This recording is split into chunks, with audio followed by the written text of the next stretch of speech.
Hey everyone, so it's Hearth and welcome back to my channel. On today's video, I'm going to be showing you how to make a Conker prosperity spell bowl.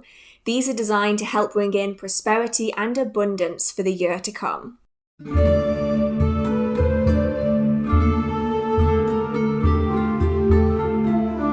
There are many different ways of manifesting prosperity and abundance within the magical practice. Some people will carry out complex ceremonial rituals, other people will use candle magic or verbal affirmations. Some people will call upon servitors, familiars, demons, and other spiritual beings. But other people might want something a little bit more tactile and earth-based. That's what this working is all about. It's something that you can get your hands in and actually requires you to get your hands into it. It uses items from the natural world. These are especially potent if you're able to harvest them yourselves. And if you do live in an area where you have conkers, also known as Buckeyes, this could be a great working for you to do if you have collected some in the previous weeks and months. This kind of working is something that I would refer to as a bowl or a dish spell. It's a magical item that is designed to be left out in the open. It's designed to be tangible and tactile. It wants you to put your hands into the bowl, feel everything, smush everything around, add your energy into it. It's a very tactile form of practice, which could be useful for anyone who finds the spiritual or non-corporeal forms of witchcraft a little bit disconcerting, especially when there isn't a physical anchor for that working. What I really enjoy about this working is that it's highly adaptable. Conkers or Buckeyes are a symbol of protection, but they're also used for abundance and prosperity. The abundance and prosperity doesn't just have to be money. It can be an abundance of anything positive, such as protection or good luck or love.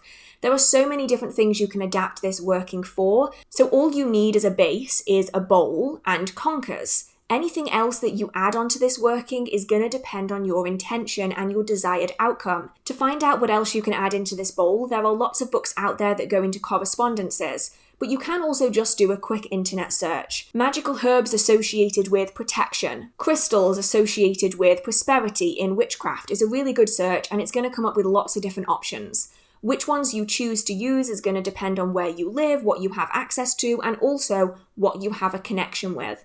Remember, the stronger the connection you have with a plant, the more powerful it's going to be to work with you. So sort through the lists, figure out the kind of things that you can use. But for this particular working, I'm aiming for prosperity in the form of finances and money. So if that's what you're after, you can use the things I'm using in this video. For the purpose of this video, this is what I'm going to be using.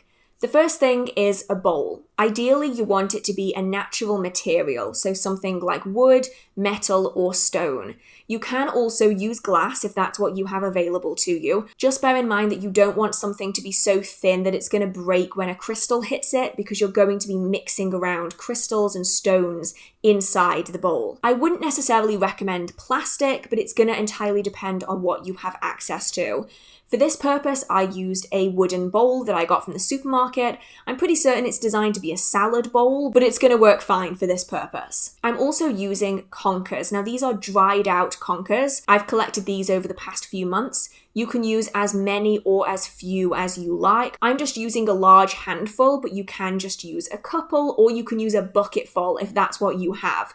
What you use is going to entirely depend on the amount of space that you've got spare, because remember, you are going to have this on a table long term, or how discreet you want it to be. If you only want a little tub of it, then that is completely fine as well. You don't need a huge amount. The other items I'm adding in include an oracle card.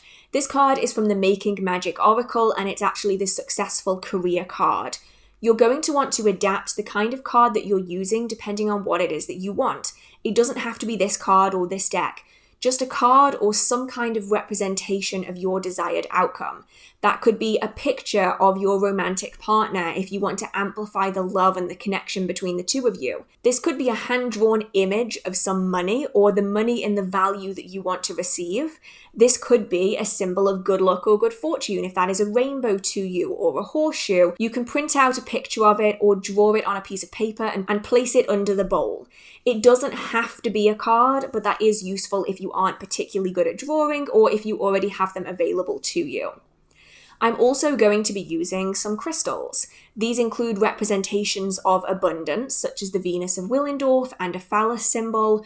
I'm then also using some tiger eye, some heat-treated amethyst. I'm also using pyrite and clear quartz to help magnify the energy of this working, as well as some smoky citrine thrown in there. You don't have to go out of your way to get crystals for this. You can use crystals that are already in your collection. You can use none if that's what you want to use. You can often find quartz out and about, especially at garden centres, so that's a good option as well. The plants and herbs that I'm adding into this working are a few in number. You can obviously mix and match these.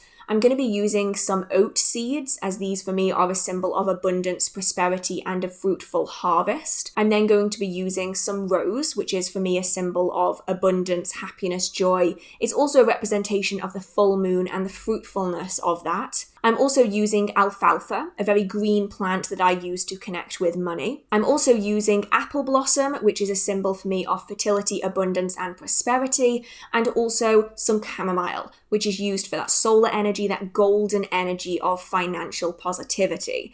So those are the plants I'm using for this particular working. Feel free to mix and match as required. And then the last thing I'm adding in is craft gold. Now this isn't real gold. It's used in crafting projects to simulate gold.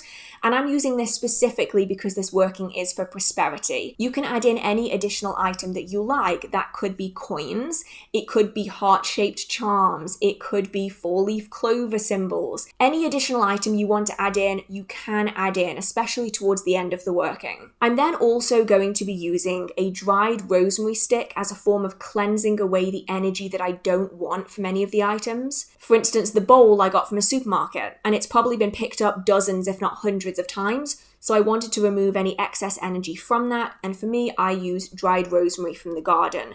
I'm also making sure I'm staying safe, so I have a small dish to collect any burning ashes. This is also where I'm going to snuff it out once I'm done with it, so it's not just burning all the way to the end and potentially burning me or any of the objects around me. When you've got your items ready to go, you're going to want to decide where that ritual is going to take place. Are you going to be using a set altar space, or are you going to be doing it on the floor? Are you going to be doing it on a table or in the kitchen? Wherever it is, just make sure that it's quiet, secluded, dimly lit, and that all of your items are around you.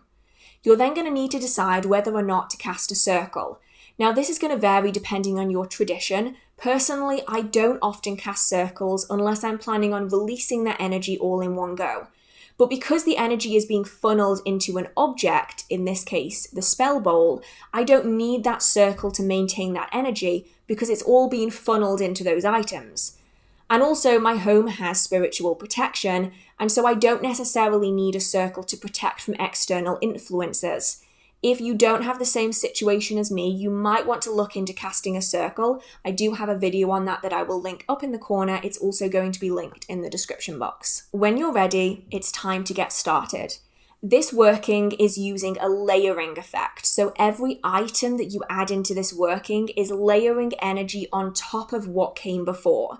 So all of the energy going into it, you want it to be yours and you want it to be powerful. So we're going to start by cleansing away any unwanted energy from items or objects that have been handled by other people or that have been influenced by other energies.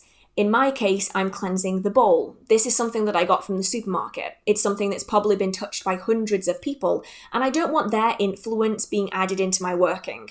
So I'm cleansing that with my dried rosemary. I'm then also going to be cleansing the card and the crystals.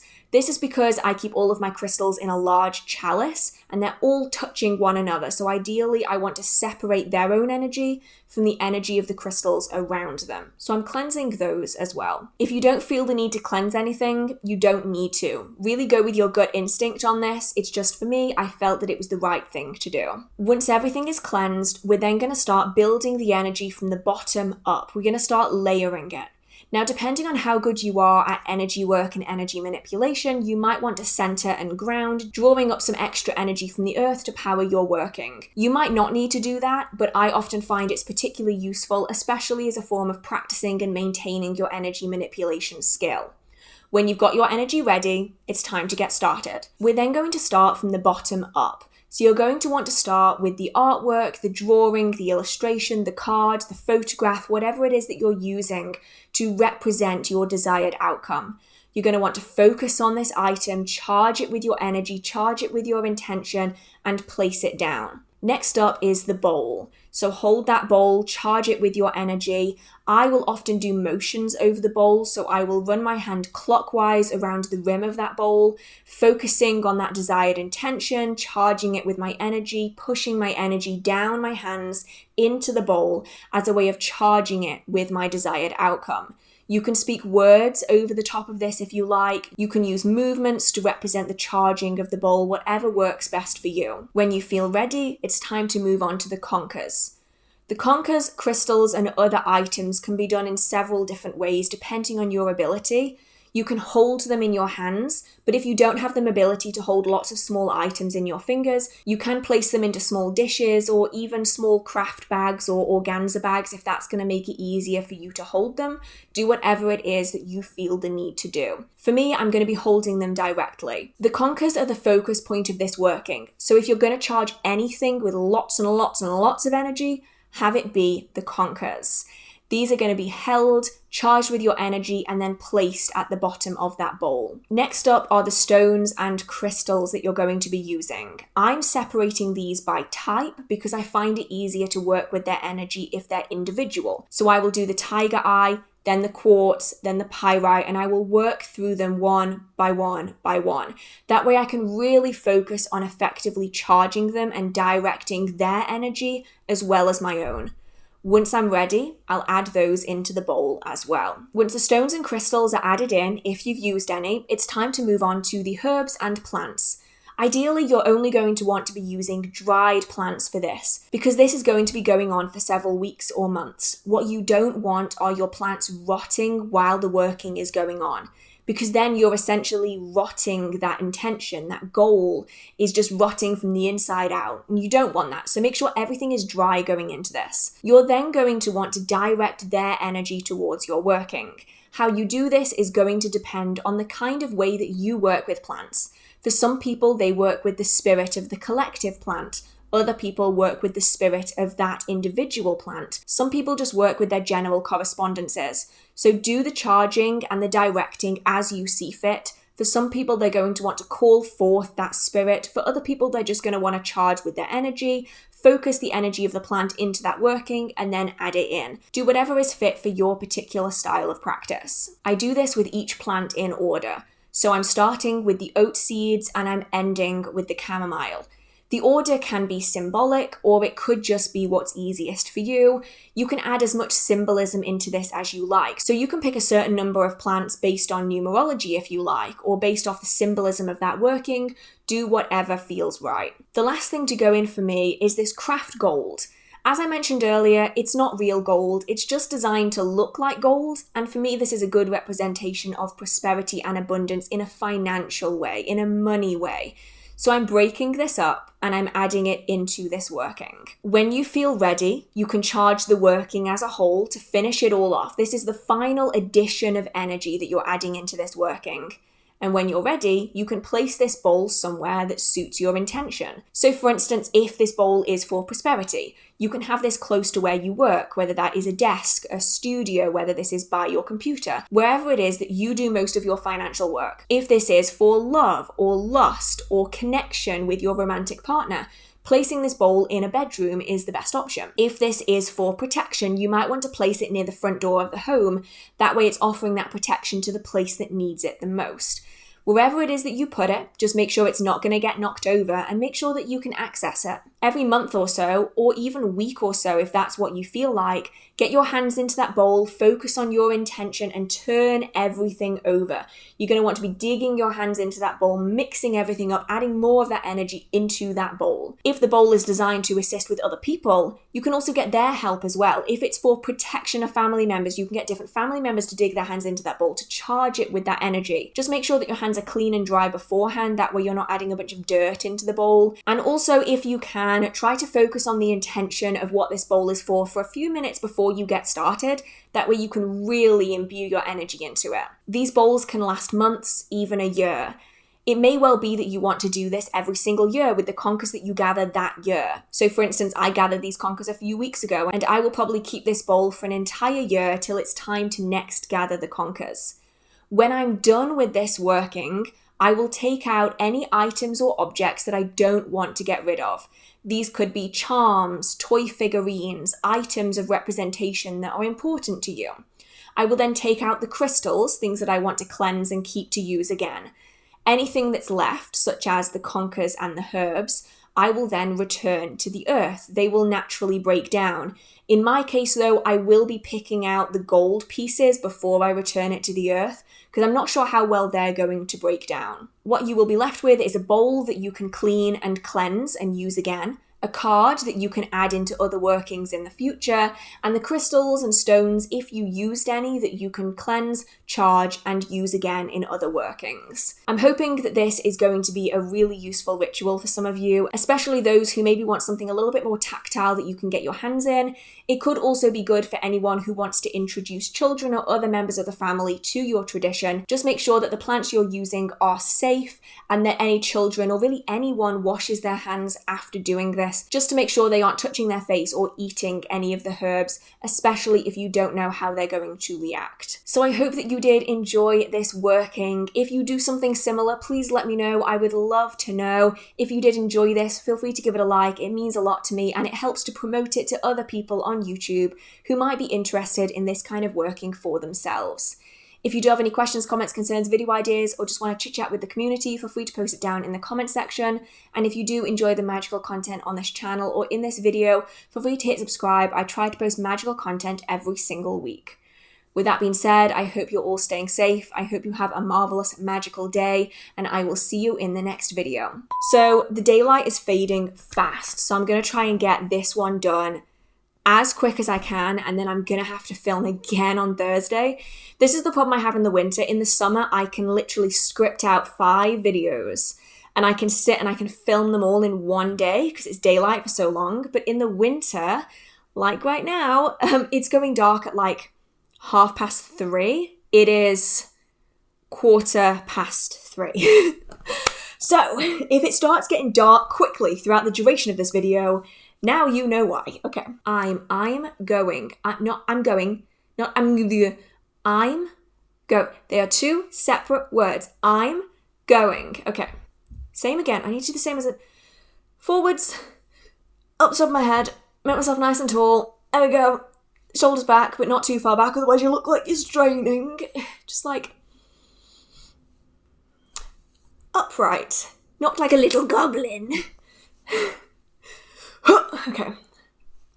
I feel like Rachel Maxey, except Rachel Maxey becomes a floor troll. I become a goblin creature. That's how this works, obviously. Different continent, different creature.